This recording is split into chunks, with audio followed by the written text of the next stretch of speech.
कुछ बच्चों का ये भी मैसेज आ रहा था कि सर ऐसा है ना कि अभी डर लग रहा है थोड़ा, और डर लग रहा है कि पेपर कैसा होगा, हम कर तो रहे हैं लेकिन कुछ क्वेश्चंस हमसे नहीं होते हैं आपके असाइनमेंट के, आपके क्लास के, तो हम डीमोटिवेट हो जाते हैं। देखो ऐसा है कि यार बहुत बेसिक से पढ़ो, कंसेप्ट को अच्छे से समझो। जो पीवाईक्यू है वो सिर्फ 2016 और 25 के नहीं, सारे ईयर के आपको करने हैं, सारे ईयर के करने, 2025 भी करने, 16 भी करने, 21 भी करने, 22 भी करने, 24 भी करने। अपने आपको इस तरीके से पढ़ो कि मेहनत करना है, 40 क्वेश्चन के लिए बहुत अच्छे से प्रिपेयर करना है, चाहे पेपर कैसा भी आ जाए। अगर पेपर इजी आता है तब तो आपको 40 क्वेश्चन करनी है, 40 क्वेश्चन नहीं करोगे तो सिलेक्शन वैसे भी नहीं होगा। पेपर बहुत इजी आ गया तो भी तो 40 क्वेश्चंस करने ही है, बाकी के बहुत इजी है तो 5 और कर लोगे। पेपर बहुत टफ है तो देखो कट ऑफ नीचे गया है, ये क्यों नहीं आपके दिमाग में आ रहा है। पेपर इजी होगा तो कट ऑफ ऊपर होगा, पेपर ऊपर होगा कट ऑफ इजी पर, पेपर टफ होगा तो कट ऑफ नीचे जाएगा। आप इतना पैनिक और परेशान क्यों हो रहे हैं? पढ़ना वही है, आज भी वही पढ़ना है जैसा फिजिक्स नीट में आता है, जिस तरीके से कंसेप्ट को समझ के, न्यूमेरिकल प्रैक्टिस करके, जो NEET oriented, JEE Main oriented physics होता है, जैसे सवाल बनते हैं, जैसे क्वेश्चन बनते हैं, वैसे करने। खूब सारे आपको क्वेश्चन प्रैक्टिस करनी है, कंसेप्ट को अच्छे से समझना है, बस वही करना है। बहुत कुछ रॉकेट साइंस आपको नहीं करना है, वही धीरे धीरे धीरे धीरे आपको करना है।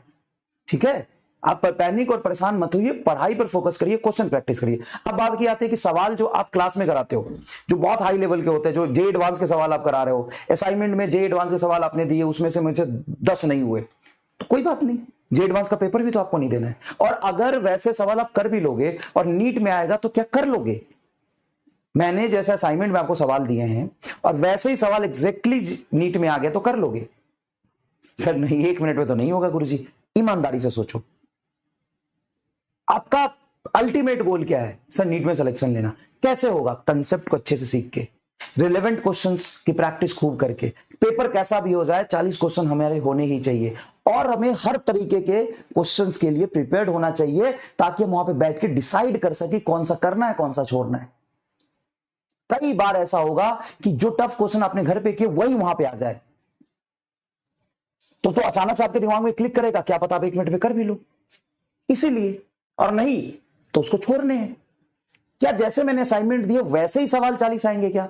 नहीं, तो इस बात को समझिए अच्छे से। ठीक है, समझ गए अच्छे से?